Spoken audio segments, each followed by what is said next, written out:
साथ हमारी आज की मुख्य अतिथि अंकिता मयंक शर्मा जी। हेलो। हेलो। अंकिता जी, बहुत बहुत धन्यवाद और बहुत बहुत स्वागत आपका मेरे शो में। Thank you so much. Thank you so much.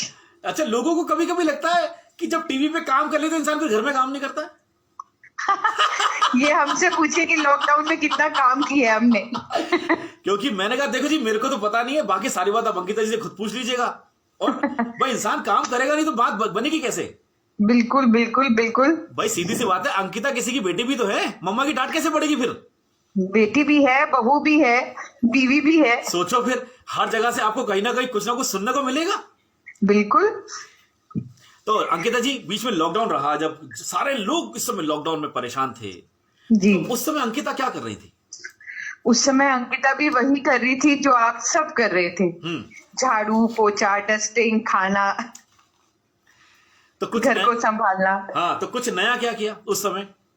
उस समय मैंने नया ये किया कि मैंने बहुत सारी नई नई रेसिपीज सीखी और अपने हस्बैंड को नई नई रेसिपीज बना के खिलाई।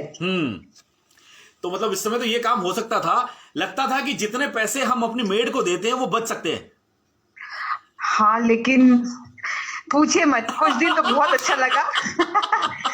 लेकिन जैसे जैसे समय बढ़ता गया ऐसा लगा कि बस अब ये लॉकडाउन खत्म हो जाए, लॉकडाउन या कोरोना खत्म हो जाए। हाँ, मेरी मम्मा कहती है ये तो भैया इस कोरोना जैसी बीमारी ने तो दिमाग खराब कर दिया।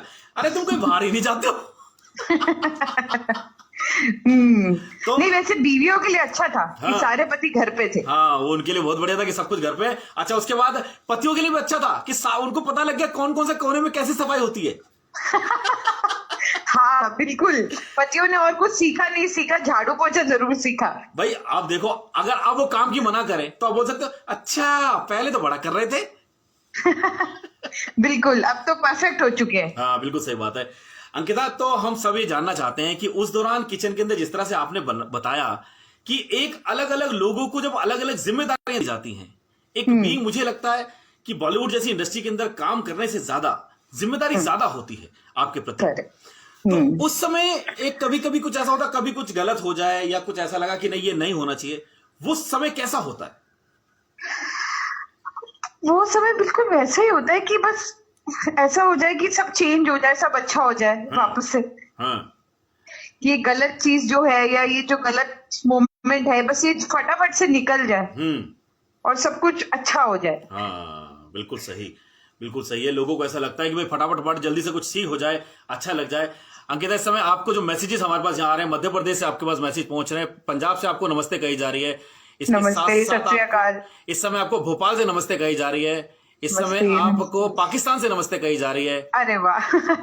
सब जगह से आपको नमस्ते कही जा रही है यहाँ पर, बहुत सुंदर। इसके साथ साथ अंकिता, बीच में कभी कभी ऐसा लगता है कि जब कभी कोई काम आप घर पे करते हैं और काम करने के साथ साथ आपको एक नई सीरीज भी आपकी तैयार होनी है, मुझे ऐसा लगता है वो जो समय लॉकडाउन का था, उस समय लोगों को या जो नई जनरेशन आने वाली है अपने आप को और तैयार कर सकते थे, यानी कि भाई ऑडिशन कैसे दिया जाए, वो कहते हैं ना अपने आप को अपडेट करना। बिल्कुल बिल्कुल बिल्कुल, वो अपडेट हो सकता था। बिल्कुल, और बहुत लोगों ने किया भी है। बहुत लोगों ने अपने आप को अपडेट किया है। और सबसे बड़ी बात है, सिर्फ ऑडिशंस या इस रिगार्डिंग में ना हम सोच के ये सोचे कि हमें ह्यूमन वैल्यूज की कितनी हमें कदर हो गई है। बिल्कुल सही बात है। जो इंसानी रिश्ते हमारे आसपास हैं, जो हम नॉर्मल रोजमर्रा की जिंदगी में जिन पर हम ध्यान भी नहीं देते, सही बात है, उनकी इंपॉर्टेंस हमें कितना पता चली है। बिल्कुल सही बात है। कभी कभी ऐसा ही लगता है, क्योंकि जिस तरह से मुझे ऐसा लगता है कि देखो बिना मेहनत के तो आपको कुछ मिलेगा नहीं। बिल्कुल नहीं, बिल्कुल नहीं। और कुछ लोगों को लगता है कि जी बॉलीवुड में जाना, हमें एक्टिंग सभी को करनी आती, जबकि मुझे लगता है कैमरा फेस करना बहुत मुश्किल है। हाँ मुश्किल तो है, लेकिन वही है कि लोगों को जितना आसान लगता है कि अरे सिर्फ एक्टिंग ही तो करनी है, लेकिन एक बार सेट पे 12 घंटे किसी और किरदार को जीना, सही बात है, और फिर 12 घंटे के बाद वापस वही हो जाना जो आप हो, ये बहुत बड़ी बात है। बिल्कुल सही, सच में ये अपने आप में बहुत बड़ा चैलेंज है ये। बिल्कुल बिल्कुल, और यही एक कारण है जिसकी वजह से मैं अपने प्रोफेशन को इतना रिस्पेक्ट करती हूँ। बिल्कुल सही। इसमें अंकिता जी, एक आपके लिए सवाल यहाँ पर आया है, क्या अंकिता जी को एक्टिंग के अलावा डांस भी आता है। हाँ, मुझे डांस का शौक है। और मुझे लगता है कि मैं अगर एक्ट्रेस ना होती तो मैं कोरियोग्राफर होती। क्या बात है, इतना अच्छा डांस करते हैं मतलब आप। जी, मैंने कथक में विशारद लिया है। माय गुडनेस, क्या बात है। बहुत धन्यवाद, बहुत अच्छा। मतलब आप तो लगातार मुझे ऐसा लगता है एक के बाद एक आपकी चीजें और पता लग रही हैं। हाँ बिल्कुल। तो कभी कभी अंकिता जी जब आप खाली समय में होते हो उस समय क्या करते हो आप? मैं खाली समय में ऑनेस्टली मेरे पास 2 छोटे छोटे प्यारे प्यारे डॉगीज हैं। हाँ, जिनको मैं अपना बच्चा बोलती हूँ। मैं उनके साथ टाइम स्पेंड करती हूँ। बिल्कुल सही है। मैं अपने हस्बैंड के साथ लूडो खेलती हूँ। और कौन जीता और उसमें? ज्यादातर तो मेरे हस्बैंड ही जीतते हैं। उनको सांप नहीं काटता कभी? नहीं, वो अधिकतर मुझे ही काट लेता है। आप सीढ़ी चढ़ के ऊपर चले जाएगा उसके अंदर आप। हाँ, कोशिश तो यही रहती है, लेकिन हर बार फिसल जाती हूँ। और क्या करते हैं?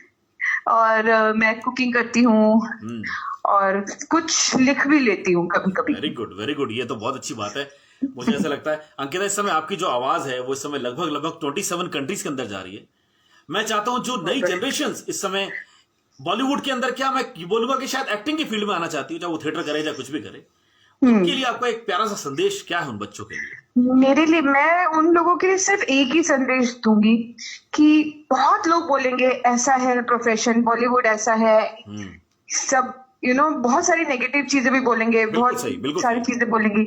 लेकिन मुझे ये लगता है कि अगर आपकी अप्रोच और आपका नजरिया किसी चीज को देखने का पॉजिटिव है, तो आप उसी तरह के लोगों को अट्रैक्ट करते हैं। वाह। और अगर आप अच्छा सोचते हैं, पॉजिटिव सोचते हैं, तो आप पॉजिटिव लोगों के ही संपर्क में आते हैं। सही बात है। तो अपनी मेहनत पर और अपनी सोच पर हमेशा विश्वास रखें, और ये जरूर विश्वास रखें और इस चीज को जरूर मान के चलें कि आपके पेरेंट्स की एक उम्मीद, उनका विश्वास आपके साथ है, तो आपको वो हमेशा बना के चलना है। बहुत बढ़िया, बहुत सुंदर विचार आपके अंकिता जी। अंकिता जी, जाते जाते मैं चाहता हूँ कि इस समय आपके लिए जो मैसेजेस दिल्ली से भी हैं, पाकिस्तान से हैं, लंदन से हैं, रायपुर से हैं, नेपाल से हैं, भोपाल से हैं, इन सभी लोगों के लिए बागपत एक जगह है हमारे इधर, यहाँ से वहां से भी आपके लिए मैसेज आया हुआ है, और जसपुर हमारे से उत्तराखंड से भी मैसेज आपके लिए। इन सभी लोगों के लिए मैं चाहता हूँ आपको एक सुंदर सा, एक प्यारा सा मैसेज इन सभी लोगों को। मेरे सभी फैंस, जितने भी लोग मुझे सुन रहे हैं, आपको सुन रहे हैं, मैं यही बोलूंगी कि लाइफ बहुत सुंदर है। अपनी जिंदगी को हमेशा बना के चलिए। कभी भी नेगेटिव सोच आए तो हमेशा ये सोचिए कि उससे पहले पॉजिटिव सोचें, क्योंकि आपसे जुड़े बहुत सारे रिश्ते हैं जिनकी उम्मीद आपसे है। तो हमेशा पॉजिटिव सोचिए, खुश रहिए, अपने आसपास के लोगों को खुश रखिए और एंजॉय कीजिए life. Life is very beautiful. Very good, life is very beautiful. और आपसे बातचीत भी हमारी बहुत ब्यूटीफुल रही। सेम है अंकिता जी, हमारा जो शो है ये फरमाइशी प्रोग्राम है, ऐसा कौन सा गाना है जो आप कभी कभी अक्सर गुनगुनाती हैं?